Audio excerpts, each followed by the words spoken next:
Pedro Infante. Pedro Infante Cruz nació en Mazatlán, Sinaloa, el 18 de noviembre de 1917. A muy temprana edad se trasladó con su familia a Guamúchil, donde adquirió algunas nociones de música y fue en sus primeros años aprendiz de carpintero. Fue también miembro de un conjunto musical que actuaba en la localidad de Guasave. En 1939, una emisora de radio local, la XEB, permitió a Pedro Infante iniciar modestamente su carrera como cantante, hasta que en 1943 consiguió grabar su primer disco, Mañana, cuyo relativo éxito fue el primero de su brillante carrera y supuso que su nombre comenzara a ser reconocido por el gran público. Intérprete especializado en el género de las rancheras, Pedro Infante llegó a grabar más de 300 canciones que siguen gozando de gran popularidad en toda Latinoamérica. Pedro Infante inició su carrera de actor en un papel perfectamente irrelevante, aunque vinculado, como es lógico, a la actividad musical que comenzaba ya a hacerle famoso. Fue contratado para reforzar la película La Feria de las Flores en 1943. La voz del protagonista Antonio Badú en la melodía que dio título a la producción. La naturalidad, verismo y simpatía que impregnaban su trabajo de actor le supusieron un éxito inmediato, razón por la que comenzaron a lloverle las ofertas. Infante se convirtió así muy pronto en el galán y cantante favorito del cine nacional. Su interpretación de papeles en los que encarnaba personajes de charro, hombre del campo, muy diestro en el manejo del caballo que viste un traje especial compuesto de pantalones ajustados y chaquetilla, acompañado del característico sombrero ancho, de copa puntiaguda, varoniles y mujeriegos, así como su ejemplar personificación de las gentes humildes, siempre sencillas pero llenas de valor, a la vez que sentimentales y nobles, le valieron la aceptación del gran público, que lo convirtió en el símbolo por antonomasia de la mexicanidad. La comedia Jesucita en Chihuahua, producida en 1942, constituyó una nueva revelación del talento interpretativo de Pedro Infante, que con naturalidad y verismo personificaba a Valentín Terrazas, valiente sinvergüenza que se juega la vida por la mujer a la que desea y que termina por enloquecerlo de amor. En La razón de la culpa, también de 1942, representó por única vez en su carrera el papel de Gachupín, con resultados que dejaban bastante que desear. De 1943 es la filmación Arriba las mujeres, comedia ligera perfectamente obviable. En el mismo año 1943, ya como protagonista y en una verdadera maratón cinematográfica, intervino en otras 4 películas: Cuando abra el corazón, El ametralladora, Mexicanos al grito de guerra, titulada también Historia del himno nacional, y Viva mi desgracia, comedia ranchera que gira en torno a un brebaje denominado Animosa, capaz de transformar al tímido Infante en un bravucón desvergonzado y que parece un reconocimiento del papel catártico que se atribuye el alcohol en una buena parte de las producciones de cierto cine mexicano.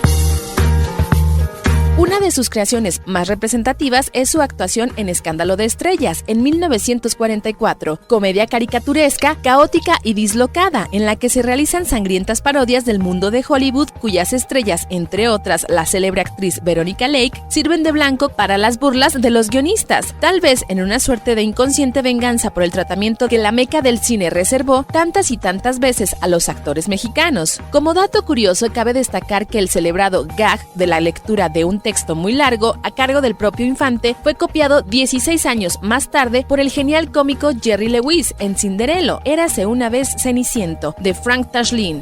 La biografía de Pedro Infante puede resumirse a partir de entonces en una serie ininterrumpida de películas, ya como protagonista absoluto, que fueron creadas para el único lucimiento personal de Pedro Infante y puestas al servicio de sus dotes musicales. Vale la pena mencionar, aunque sea tan solo a título indicativo, Cuando lloran los valientes en 1945, cuyo título parece un resumen de su personaje arquetípico, Soy charro de rancho grande y Nosotros los pobres, ambas estrenadas en 1947 y en las que Infante renueva su interpretación del emblemático personaje mexicano, Los tres huastecos y Ustedes los ricos, ambas de 1948, El gavilán pollero, 1950. Para 1951, siguiendo con su infernal ritmo de trabajo, interpretó A toda máquina, Ahí viene Martín Corona y El enamorado, a las que siguieron en 1952 Dos tipos de cuidado y Pepe el Toro, 2 películas más, Escuela de vagabundos y El mil amores en 1954, El inocente en 1955 y Tizoc y Escuela de rateros en 1956. Aquel mismo año de 1956 obtuvo el premio Ariel a la mejor actuación masculina por el drama La vida no vale nada. Tras su muerte fue distinguida su participación en Tizoc con el Oso de Plata del Festival de Berlín en 1957 y el Globo de Oro de Hollywood en 1958. Bajo la conducción de Ismael Rodríguez, Infante se convirtió en un actor de popularidad excepcional entre un gran público nacional. Pedro Infante fue fanático de la aviación, acumuló 2.989 horas de vuelo como piloto. Estaba registrado con el nombre del rol de Capitán Cruz. Previo al accidente que le costó la vida, ya había tenido otros 2 accidentes aéreos, el primero en la ciudad de Guasave, Sinaloa, donde al intentar despegar de una pista improvisada, el avión no pudo ganar altura y se fue de frente contra un cultivo de maíz. De ese accidente le quedó una pequeña cicatriz a la altura de la barbilla. El segundo desplome fue cerca de Zitácuaro, Michoacán, razón por la que tuvo que implantarse una placa de platino en parte del cráneo.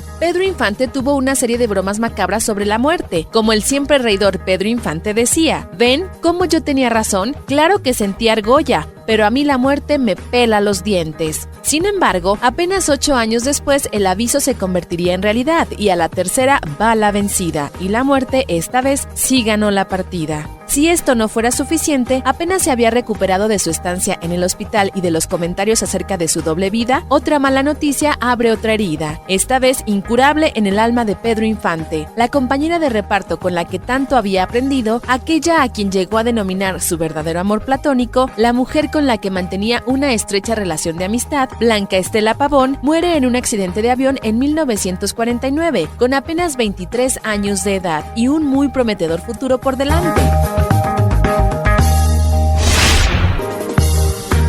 Pedro participó en el rescate, pero nada pudo hacerse, excepto rendirle honores en sus funerales. El golpe fue terrible para Pedro, que sufrió uno de los peores momentos de su vida. Justo ese mismo año había rodado con ella la película que fatídicamente anunciaría el trágico evento que ocurriría ese septiembre, La mujer que yo perdí, donde ambos dieron la talla en unas interpretaciones muy adecuadas. Alegrías y tristezas comienzan a alternarse en su vida, preparando ya el cambio a lo que sería la tragedia de abril de 1957. Su padre, Delfino Infante, muere de un infarto el 17 de marzo de 1955 y 10 días después nace su hija con Irma Dorantes, Irmita Infante Dorantes. Mientras descansaba en Mérida, le llega la noticia de que el martes 9 de abril la Suprema Corte de Justicia de la Nación había anulado su divorcio con María Luisa, resultando nulo su matrimonio con Irma Dorantes, quien desde la Ciudad de México le pide que se reúna con ella para comunicarle las noticias. Matuk ruega a Pedro que se espere y deje enfriar el asunto. Pedro se pone en contacto con María Luisa, intenta convencerla y le manda joyas y regalos, pidiéndole que solucionen el problema después de Semana Santa, que era cuando él tenía previsto regresar a la capital. Sin embargo, María Luisa no acepta y el sábado 13 de abril le lanza un ultimátum. Pedro se inquieta enormemente y se ve forzado a regresar a la Ciudad de México. El lunes 15 de abril, lunes de Semana Santa de 1957, Pedro llega conduciendo su motocicleta a los hangares de la TAMSA a las 6:45 de la mañana. Al no poder encontrar plaza como pasajero en ningún vuelo, el comandante Cruz había optado por pilotear un avión de carga de TAMSA, acompañado al mando por el que había sido su instructor de vuelo, Víctor Manuel Vidal Lorca, y por un mecánico, Marcial Vidal Bautista. Le había pedido al copiloto que le cediera su lugar en el vuelo de transporte de mercancía que la empresa había preparado para esa mañana. Mientras espera a que los mecánicos revisen el avión, bromea con varios empleados y les invita a un refresco. El exbombardeador de la Segunda Guerra Mundial B-24, matrícula XAKUN, transportaba pescado y telas, entre otras cosas. El comandante Cruz, ya a los mandos del avión, pide permiso a la torre de control para despegar. Le es concedido. Acelera el aparato y al elevarse, los mecánicos de tierra notan que la nave se bambolea, pero desde la cabina se notifica sin novedades. El avión continúa su ascenso. Otro bamboleo anormal sacude de nuevo al aparato. El exceso de peso de la carga y una distribución inadecuada del mismo, como constató antes de partir el propio Vidal, hacen que el aparato sea incapaz de tomar la altura adecuada. Los tripulantes tratan de aligerar el peso arrojando carga, pero el aparato sigue sin responder. La última comunicación que se graba en la torre de control proveniente del avión recoge la voz angustiada del mecánico totalmente presa del pánico, que grita desesperado: ¿qué pasa? Pero el avión no puede elevarse y cae a las 8 de la mañana panza arriba como broma macabra del destino en el patio de una tienda llamada Socorro, incendiándose al momento en una enorme y dantesca columna de humo y fuego que podía verse a kilómetros de distancia. El avión se llevó por delante a 2 jóvenes que estaban en tierra y por supuesto a los 3 tripulantes, que fueron encontrados calcinados entre una maraña de hierros humeantes dispersos a varios metros a la redonda. Se reconoció el cadáver de Pedro gracias a una esclava de oro que luce en la muñeca derecha en muchas de sus fotos informales y que llevaba su nombre, Pedro Infante. Hasta la fecha, Pedro Infante vive en el corazón de miles de personas que continúan sintiendo con sus canciones un inmenso cariño a su recuerdo. Bueno, pues amigos míos, ojalá y tenga la oportunidad de saludarlos a uno por uno, y ya saben ustedes que como siempre, con el corazón en la mano, para ustedes. Todas mis canciones van con todo mi cariño.